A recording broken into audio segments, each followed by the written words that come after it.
우리가 교회라고 이야기할 때 하나님의 교회는 한마디로 말해서 우리 성도들의 공동체라고 이야기를 할 수가 있습니다. 그래서 종교개혁자 루터라고 하는 사람은 교회를 가리켜서 믿음을 가진 사람들의 모임, 곧 성도들의 모임이다라고 이야기를 했습니다. 그리고 그런 정의가 오늘날까지 같은 개념으로 계속해서 우리가 이야기를 하고 있는 부분입니다. 그런 면에서 볼 때 교회라고 하는 것은 부르심을 받은 자들의 집합체라고 이해할 수 있습니다. 그런 뜻에서 교회는 건물이 아니다라고 하는 사실을 우리는 한 번 더 생각을 해야 된다는 것입니다. 그리고 더욱더 이 교회는 성전이 아니다라고 하는 것을 우리는 기억을 해야 하는 것이죠. 그러니까 교회라고 이야기할 때는 하나님 앞에 부르심을 받은 자들의 모임이다라고 하는 그 모임의 중요성이 있는 것이지, 이 예배당이라고 하는 예배를 하기 위해서 모인 이 공간이 중요한 것이 아니고, 더욱이 이곳이 성전이다라고 이야기하면서 그렇게 미화시키는 일도 우리는 해서는 안 된다라고 하는 것을 기억해야 된다는 거죠. 그렇다고 한다면 이 교회의 시작, 부르심을 받은 이들의 모임이라고 하는데 교회를, 이 교회의 시작, 이 기독교의 시작은 어디에 있을까라고 하는 것을 우리가 한번 생각해 볼 필요가 있다는 것이죠. 성경에서 처음으로 교회라는 단어가 등장하는 것은 신약에서 등장을 합니다. 마태복음에서 예수님이 베드로에게 한 약속에서 또 내가 내게 이르노니 너는 베드로라, 내가 이 반석 위에 내 교회를 세우리니 음부의 권세가 이기지 못하리라 라고 말씀하시면서 교회라고 하는 것을 처음 성경에서는 이야기를 하고 있습니다. 예수님께서 오셔서 처음 교회라는 단어를 사용하셨기 때문에 이 시점이 교회의 시작이다, 우리는 이렇게 이야기할 수가 있을까요?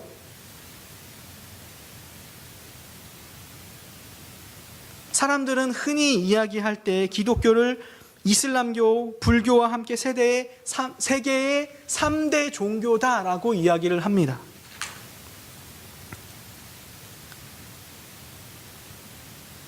그리고 사람들이 정의할 때에는 예수님을 가리켜서 기독교의 창시자 혹은 어떤 교주 정도로 이해하면서 설명을 하고 있는 것을 볼 수가 있습니다.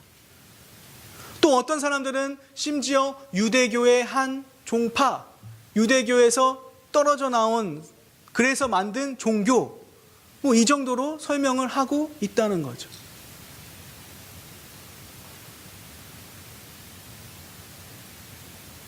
만약에 기독교라고 하는 것, 교회라고 하는 것이 신약에 와서 비로소 생긴 개념이다라고 한다면 이것은 구약과는 동떨어진, 구약의 성경과는 상관이 없는 예수라는 사람이 새롭게 만든 그런 새로운 종교 정도가 되어버리고 만다는 것을 우리는 다시 한번 기억을 해야 되는 것입니다. 예수님이 신약에서 처음 사용하셨지만 구약에도 분명히 교회라고 하는 개념은 존재하고 있다라고 하는 것을 우리는 기억을 해야 됩니다. 오늘 읽은 7장 38절에 보면 광야교회라고 하는 표현을 사용하고 있죠. 구약에서도 이미 이 표현을 사용함으로써 이미 교회는 존재하고 있었다라고 하는 것을 이야기하고 있는 것입니다.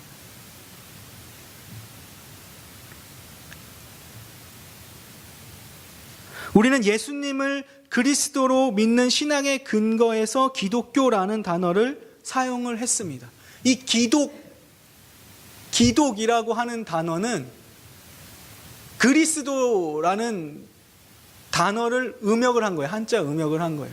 우리가 흔히 프랑스를 불란서라고 부르는 것처럼, 또 스페인을 서바나 이렇게 부르는 것처럼 그리스도라고 하는 것을 한자로 음역을 한 것이 기독이라고 하는 단어예요.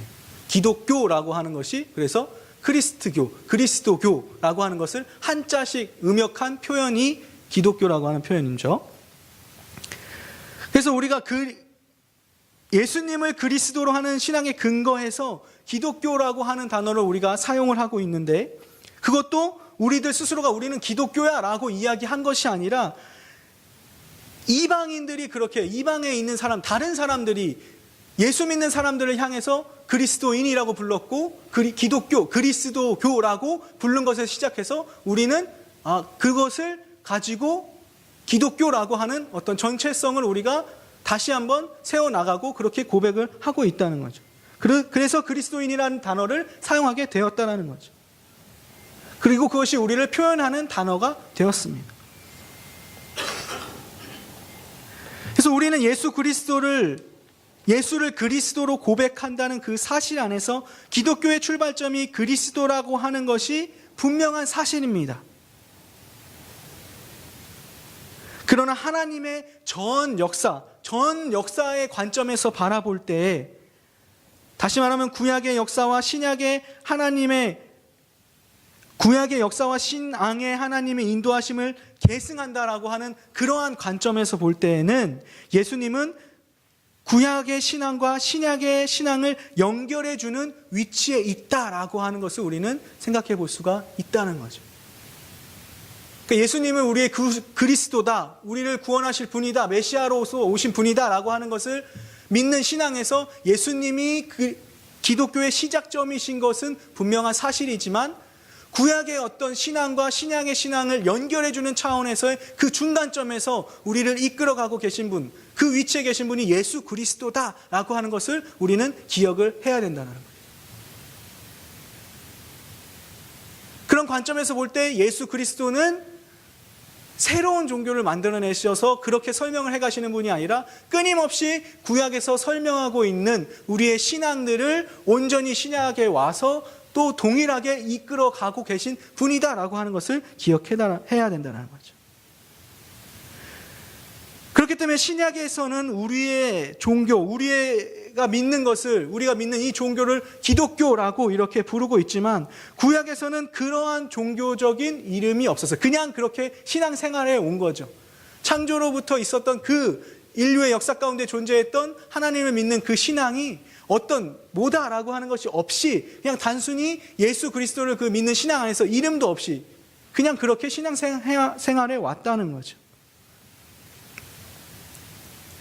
그랬던 그 구약의 종교가 바벨론 포로기를 지나면서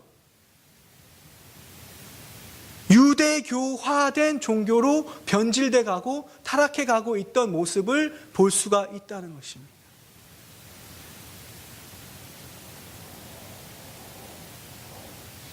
즉 이스라엘의 신앙생활, 당시 예수 그리스도께서 오셨을 때 이스라엘의 신앙생활해 나가는 그러한 모습들은 유대교화된 이스라엘 종교였고, 이것을 하나님의 입장에서 바라봤을 때는 이것이 온전한 성경적인 신앙이 아니다 라고 하는 것을 우리는 기억해야 된다는 거죠.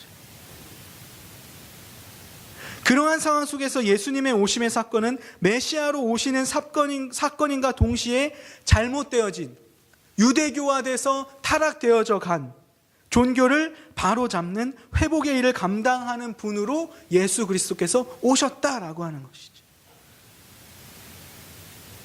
그 일을 감당하는 분으로서 회복해 나가는 어떤 개혁자의 입장으로 오신 분, 메시아로 오신 분임과 동시에 그것을 온전한 그리스도의 구약의 우리의 조상 믿음의 선배들이 그렇게 지켜나갔던 그 신앙으로 되돌리는 그 작업을 하는 분으로 오신 분이 예수 그리스도다라고 하는 것이죠. 그래서 이스라엘의 역사 속에서 예수님의 족보가 들어있는 거예요. 마태복음에 보면 예수님의 족보가 나오고 있죠.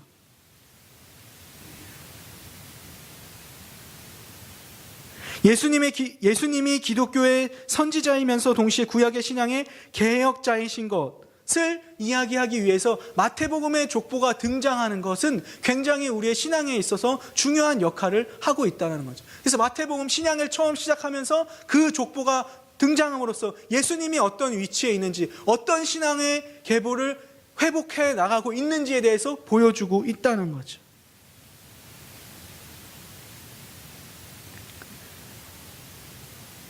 이것을 해석해서 정리해 준 사람이 있습니다.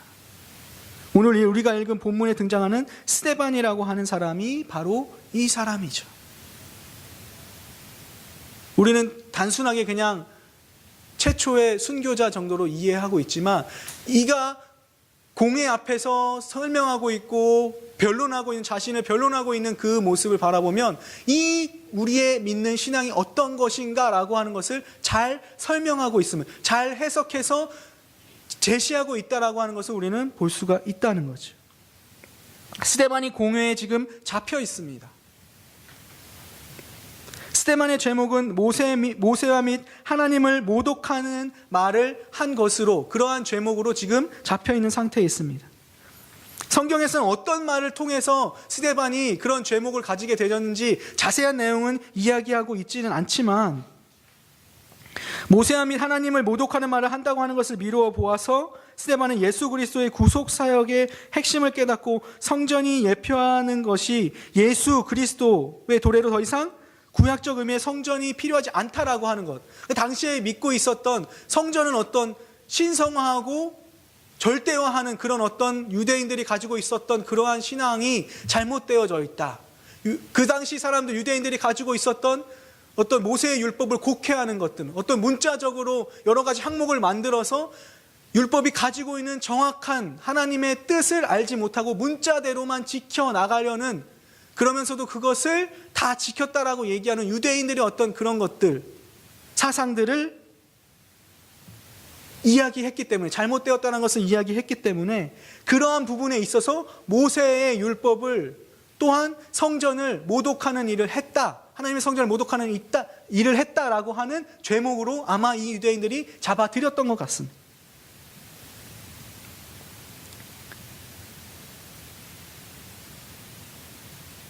그래서 성전을 숭배하였던 유대인들이 진리를 말하고 있는 스데반을 잡아서 공회에 세운 것입니다. 그곳에서 스데반은 신문을 받으면서 대답을 하는 말이 오늘 우리가 쫙 읽은 그 본문입니다. 굉장히 많은 분량을 오늘 우리가 읽었습니다. 스데반이 그렇게 설명을 하고 있는 것입니다. 스데반은 자신의 역사, 자기 유대인들의 역사를 중심으로 쭉 설명해 나갑니다. 하나님께서 메소포타미아에서 아브라함에게 계시하셨고, 또 애굽에서도 요셉과 동행하셨고, 시내의 광야에서도 모세와 함께 하셨다라고 하는 그 자신들의 역사를 쭉쭉 설명을 해 나갑니다.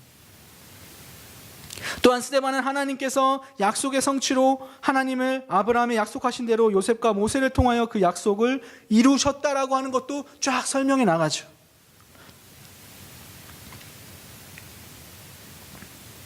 또한 다윗과 솔로몬이 지은 성전에 대해서도 언급하면서 유대교화된 이들이 성전에 대해서, 성전 자체에 근본적인 중요성을 두고, 그러니까 성전이라고 하는 것 자체에 중요성을 두고 있는, 잘못을 범하고 있는 것을 지적하면서 성전이 신령한 뜻의 중요함을 강조를 하고 있죠. 그래서 49절에 보면 주께서 이르시되 하늘은 나의 보좌요 땅은 나의 발등상이니 너희가 나를 위하여 무슨 집을 짓겠으며 나의 안식할 처소가 어디 있느냐. 이사야의 말을 인용하면서 하나님의 성전이 가지고 있는 본래의 뜻을 설명을 하고, 너희들이 지금 알고 있는 성전을 우상시하고 그렇게 자체의 근본적인 중점을 두고 있는 그런 모습들은 잘못되었다라고 하는 그러한 모습들을 설명을 하고 있는 거죠. 그러면서 유대인들의 잘못된 형식화된 율법에 치중하거나 성전의 외형에만 치중하여서 영적의 의미를 등한시 여기는 행동을 낱낱이 지적하면서 결국은 메시아이신 예수 그리스도가 오심을 이야기하면서 그 변론을 마무리하고 있는 거죠.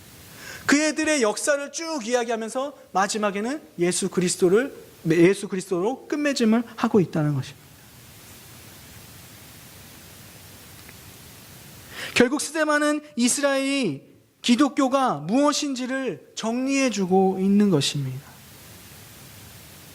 스데반의 이 역사적 정리는 우리가 가진 신앙은 무엇인가를 분명하게 나타내주고 있습니다.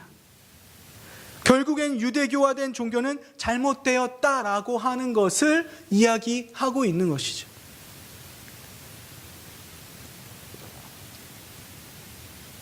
너희가 지금 신앙이라고 이야기하는 거, 너네가 지금 알고 있는 것들 잘못된 것이다. 원래 우리가 가지고 있는 신앙은 이 말씀이다. 하나님께서 창세전부터 이렇게 우리 민족을 이끄셨고, 하나님의 택한 백성을 선택하셔서 이끌어 오셨고, 또 그 약속의 말씀의 성취를 위하여서 예수 그리스도가 오셨다라고 하는 것을 이야기하고 있는 거죠.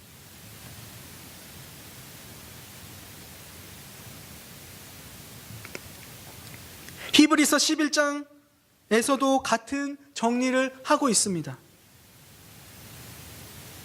하나님의 창조로부터 시작하여서 믿음의 사람들의 이야기를 쭉 나열한, 나중에 히브리서 한번 읽어보십시오. 믿음에 대해서, 믿음의 사람들에 대해서 쭉 이야기를 하면서 마지막에 믿음의 주여 또 온전케 하시는 이인 예수를 바라보자 라고 말하면서, 예수께서 그리스도로 오심과 동시에 이스라엘의 종교를 회복시키시려고 오실 분으로서 선지자이며 개혁자이심을 동일하게 히브리서에서도 설명을 하고 있다는 것입니다. 이것은 우리가 믿고 있는 이 기독교는 신약에 오신 예수 그리스도를 기점으로 하고 있지만, 그 기독교가 구약의 종교를 계승하는 종교다라고 하는 것을 의미하는 것입니다. 동떨어진 종교가 아니라 하나님께서 창조 때부터 우리에게 말씀하여 주신 그 성경을 기초로 하면서 쭉 이어져 내려온 그런 우리의 신앙이다라고 하는 것을 말하는 것이죠. 그러한 의미에서 기독교는 신흥 종교가 아니었습니다.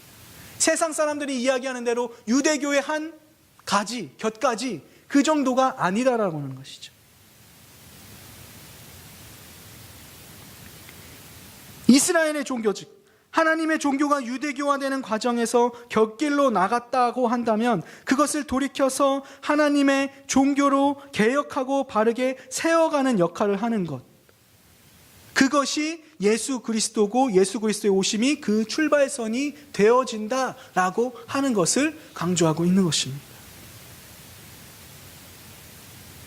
그렇기 때문에 기독교는 신약에서부터만 시작된 종교가 아니라 하나님의 창조로부터 시작된 종교라고 하는 사실을 잊어서는 안 된다라고 하는 것이죠. 따라서 예수님께서는 사역을 시작하실 때 가장 먼저 하신 말씀이 회개하라 라고 하는 말씀으로 시작하고 있는 것입니다.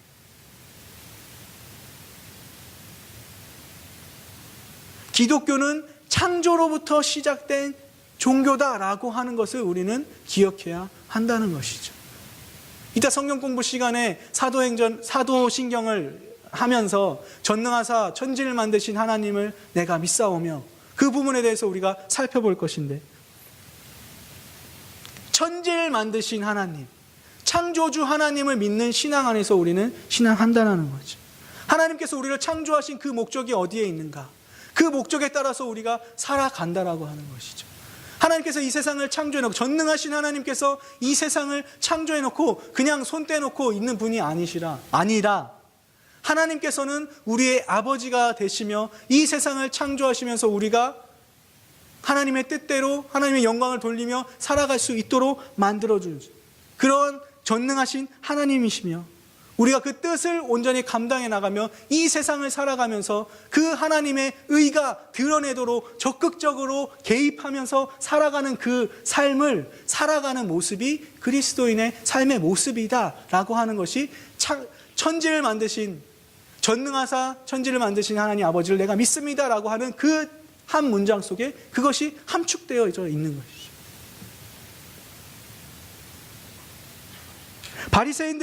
바리새인들의 유대교를 비판하시면서 그들의 잘못을 지적하신 말씀이 회개하라 천국이 가까워왔다라고 하는, 예수님께서 가장 처음 사역을 시작할 때 하신 말씀이다라고 하는 것입니다. 그러면서 예수님께서는 계속해서 구약의 말씀을 인용하시면서 계속 이 잘못된 바리새인들과 서기관들과 그 사람들을 계속 이야기하시면서 구약에서 이야기하고 있는, 성경이 이야기하는, 다시 말하면 성경이 이야기하고 있는 신앙은 무엇인가 라고 하는 부분을 예수님께서는 계속해서 강조하고 있고 설명을 해 나가셨다라고 하는 것이죠.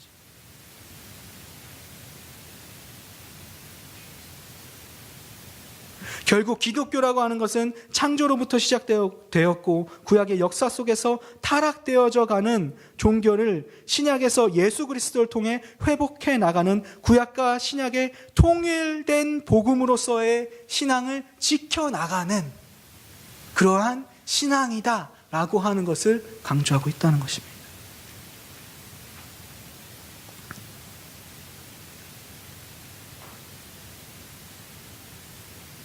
그러한 관점에서 볼 때 신약에서 예수 그리스도를 통한 개혁이었고 사도들이 전했던 복음은 어떤 새로운 것을 기존에 있던 종교에서 어떤 새로운 것을 제시하는 것이 아니라 본래의 복음으로 돌아가서 그 본래의 복음을 전하는 것이 사도들이 전했던 복음이다라고 하는 것이죠. 그것이 예수 그리스도께서 이 땅에 오셔서 메시아로서 오셔서 또 이 잘못된 복음의 본질, 흐트러져 가는 그 복음의 본질, 타락해져 가는 그 모습을 바라보시면서 하셨던 그 일들이 바로 그 복음의 본질을 온전히 세워 나가는 그러한 개혁자로서의 그 모습을 해 나가셨다라고 하는 것을 우리는 볼 수가 있다는 것입니다.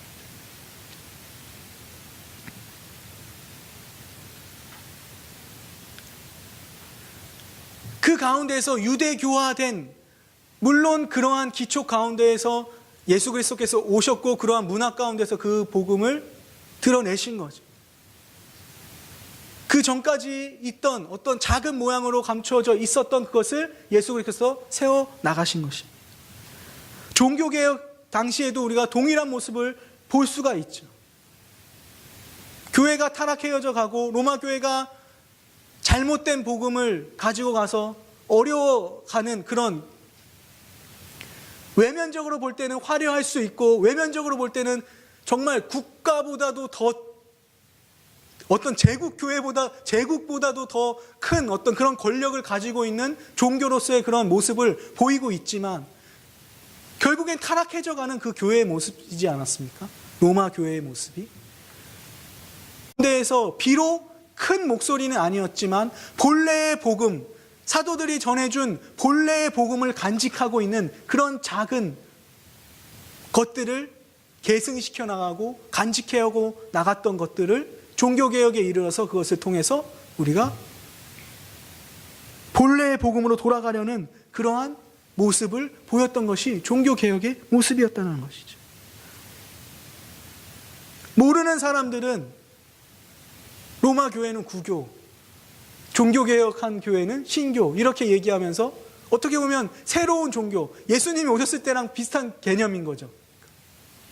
새로운 종교의 하나, 새롭게 어떤 것들을 가져다 준 어떤 종교개혁이 그러한 것들 중에 하나로 이해를 하고 있다는 거죠. 그래서 세상에서는 아직도 구교, 신교라고 부르고 있는 거죠. 그러나 우리가 계승하고 있고 우리가 믿는 신앙은 새롭게 어떤 것들을 만들어내거나 발견해낸 것이 아니라 원래의 복음, 본래의 복음으로 되돌아가려는 그 모습을 간직하고 있다는 거죠. 따라서 우리는 로마 교회를 계승하는 것이 아니라 우리의 본래의 신앙을 계승하고 회복하고 돌아가는 데 의미가 있다는 거죠. 그래서 우리는 신교가 아닌 것이죠. 그런 의미에서 우리는 개신교라고 하는 용어를 사용할 때에도 굉장히 주의를 기울여야 된다는 것을 우리가 볼 필요가 있습니다. 마찬가지로 구약에서 신약으로 넘어오는 과정 속에서 유대교화된 구약의 종교가 예수님의 오심을 통해서 회복되어지고 창조로부터 이어지는 기독교의 역사가 계승되어 가고 지금도 이어져 내려오고 있다는 사실을 우리는 기억해야 된다는 것입니다.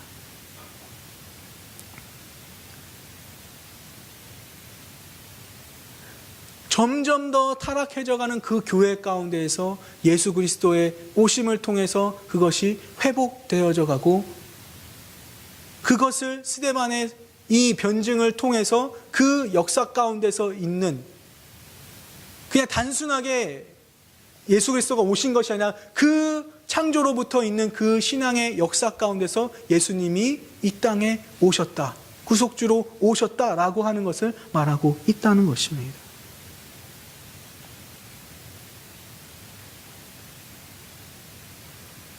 그렇다면 이제 우리는 우리의 교회의 현실을 바라볼 필요가 있습니다.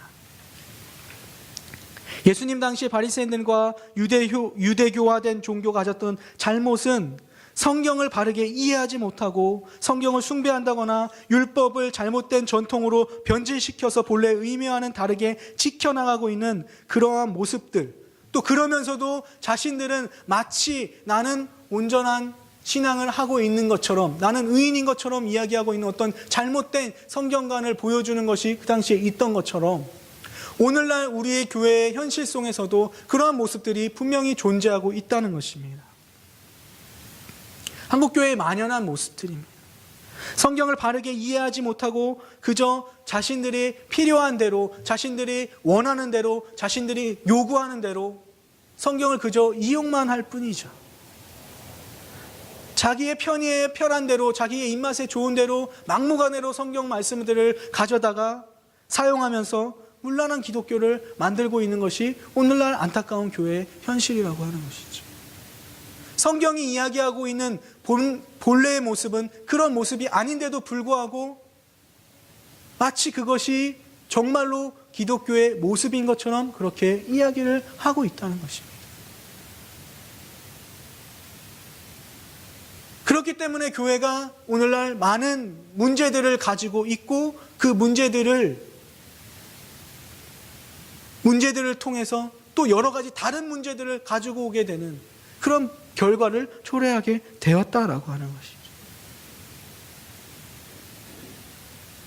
시대만은 창조로부터 예수 그리스도까지 설명하면서 이것이 기독교의 본래의 복음이다라고 직접적으로 이야기하고 있지는 않지만 그가 말한 것은 기독교의 본래의 복음이 되어서 무엇인가라고 하는 것을 잘 정리하고 있음을 우리는 기억해야 됩니다. 하나님의 종교가 가져야 할 모습이 무엇인지 우리는 살펴봐야 된다는 것이죠. 성경을 바르게 알고 바르게 이해하고 그 성경이 이해하고 있는 바가 무엇인지를 우리는 자세히 공부하면서 그것을 깨달아 알아야 된다는 것입니다.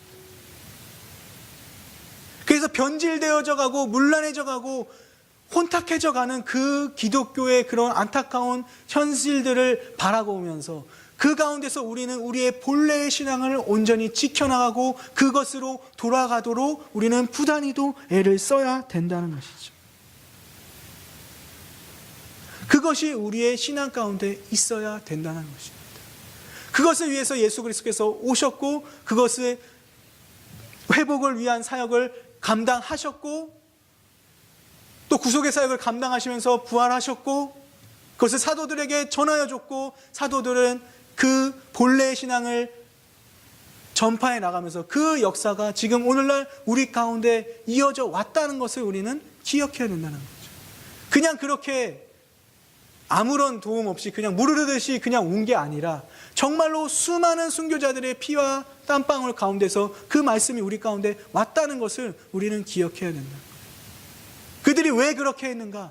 그것이 하나님께서 원하는 하나님의 종교의 본연의 모습이기 때문에 하나님이 창조시에 우리 인간들에게 사람들에게 원하고 또 목적으로 만들었던 그 창조의 목적이었기 때문에 우리가 그것을 기억해야 되고 그것을 회복해 나가는 그 모습을 우리 가운데 간직해야 해 나가야 된다는 것입니다.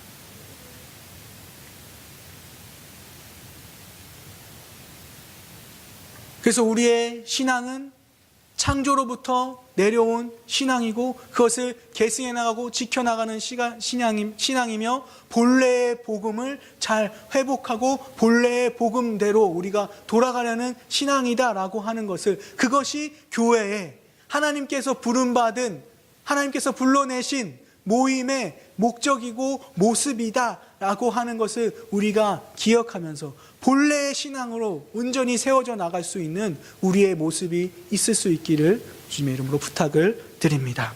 기도하겠습니다.